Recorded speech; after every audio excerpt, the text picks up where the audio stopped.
Iyi ni inkuru yitwa Igikomere cy'urukundo. Abantu mwese mwifuza kuyumva no kuyikurikirana muzaza muyibona ku mbuga zacu za Steven White kuri YouTube channel cyangwa se n'abakoresha TikTok mutwumvira kuri TikTok n'ubundi ni Steven White. Abantu mwese mwifuza kuyikurikirana muberedi tugiye kuyitangira. Ni inkuru nziza kandi izasohoka mu bice byinshi bitandukanye. Kugira ngo rero udasigara biragusaba ko wiyandikisha cyangwa se ukora subscribe kuri channel ya YouTube cyangwa se ugakora follow kuri channel ya TikTok kugira ngo buri gice cyose dushizeho uzaze ukimenya ku gihe ntihagire igice na kimwe kigucika. Nguhaye ikaze. Patrick yari umusore utaravukanye amahirwe ariko inzozi ze zari ndende kurusha amaguru ye. Imbere ye hari ikibuga cya basketball cy'ishuri, gusa icyo kibuga ntago cyakinirwagamo ariko ngo niho yahungiraga ibitekerezo.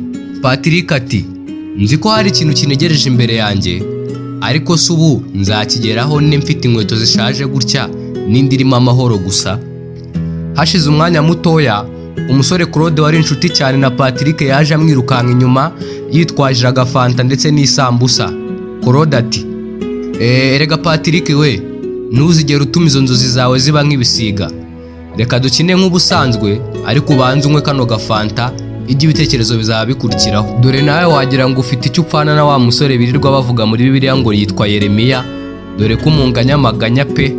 Ibyo ngibyo bubyihoreye ubanze unywe kano gafanta ubundi twikinire. Mu rusengero rumwe Patrick yigira inama yo kujya gusenga.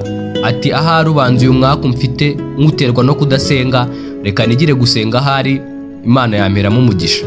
Ubwo hari ku cyumweru ndetse Patrick yakererewe kujya ku rusengero, bituma asanga urusengero rwuzuye, bituma yicara inyuma. Muri urwo rusengero rumwe kandi Patrick yari yinjiyemo hakaba hasengeramo abakobwa babiri, Diane na Cynthia, bari inshuti cyane. Bakaba abakristo bo muri iryo rutorero n'urwo rusengero ndetse bakaba bamwe mu bicara imbere muri urwo rusengero. Nuko umwanya w'ijambo ry'Imana ugeze, umupadiri wari umukuru w'urwo rusengero atangira kubwiriza ati urukundo rurangwa no gutegereza, gusa bamwe iyo bashatse kurwihutisha birangira rumenetse nk'ikirahure. Urukundo n'urugenda gakeya kandi rukihanganira amakuba n'ingorane runyuramo kugira ngo rukomere, kuko ibyo ngibyo ngo birufasha gukomera. Nuko Diana ahindukiye gatoya amaso yakubitana n'aya Patrick maze yumva hari ikintu kidasanzwe gifasha umutima wiwe. Patrick nawe mu mutima we aribwira ati uyu mukobwa ninde ko duhuje amaso nkumva mu mutima wanjye no mu mubiri wanjye hari ibihindutse. Patrick na Diane bombi bumvaga hari ikintu kiri kubahuza nk'isano nubwo batari barigeze bavuganaho na mbere. Hashize umwanya amateraniro asojwe, Patrick arasohoka ajya hanze y'urusengero, gusa umutwe ngo wari umumereye nabi cyane. Hashize umwanya muto yikubita hasi aragwa. Kubw'amahirwe menshi ya Patrick, Claude barabibonye aho yari ahagaze aza yirukanka ati Pati ubaye iki umusaza? None se ubaye iki ko mbona wikubise hasi? Enda mfata nguhagurutse turebe. Nuko Claude agumya kurwana no kwegura mushuti wiwe Patrick agerageza kureba ko yamusubiza muri condition nziza.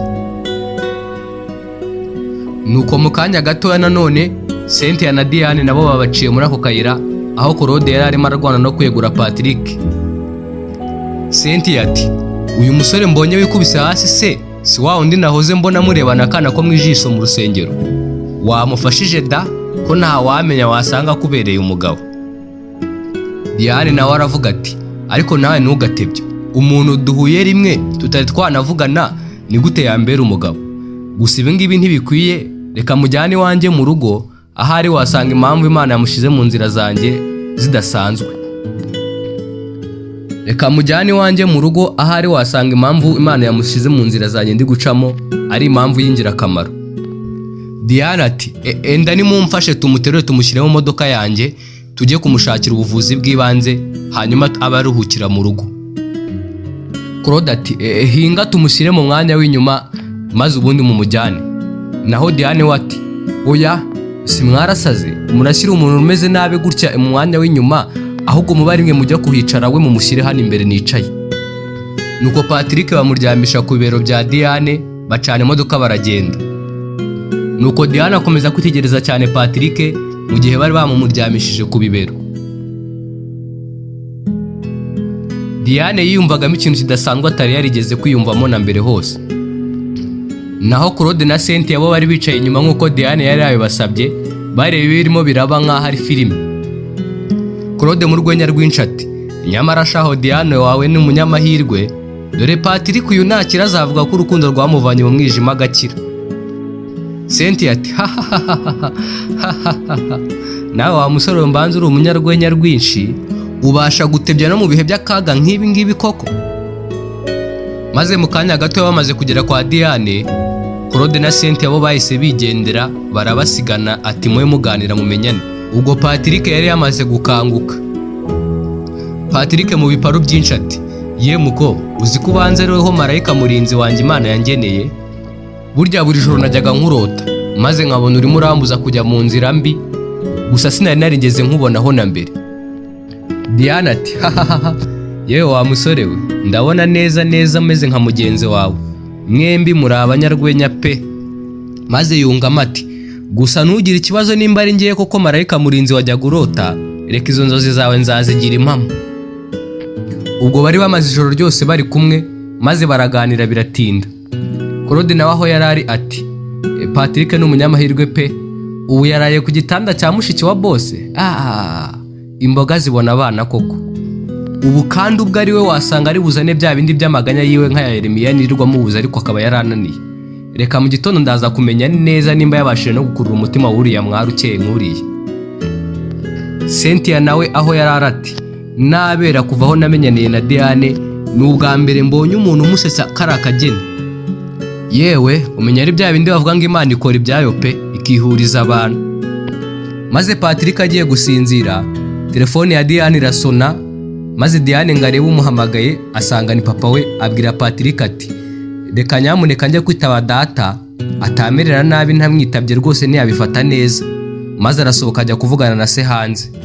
Maze Diane ati yego papa wanjye umeze utese? Ise nawe n'umurakare bwinshi ati meze ukomeze, numvishe ngo wazanye umuntu utazwi mu rugo rwacu. Numvishe abantu bambwira ngo na gasore karaho kagakinyi ka basket, hinga nze ngaruke ndeba ku gasore maze ndebe ibyako. Maze Diana ashubwo bati ye baba data we, ubwo data agiye kugaruka ndamukizwa n'iki? Ko nzi ko nawe ari umunyamahane, ubu ndamukizwa n'iki koko mana yanjye? Maze Diane yisubira mu nzu asanga Patrick yasinziriye. Arushaho kugenda amureba akajya amwenyura gake gake, gusa ijisho rindiririra. Akavuga ati data ndamuzi ni umunyamahane nta kabuza, sinzi uko ari bwitware muri bino bintu nasanga uyu musore ahangaha. Ati mana birabibyuya ntibiba amaraso, nari narabuze umusore ndeba maze ibinyamuneza bikuzura umutima wanjye. Sha nimba ari uyu nguyu rero, nubwo isi itabishaka sinzarekura igikomere cy'urukundo kugeza amenye neza ko kidakira.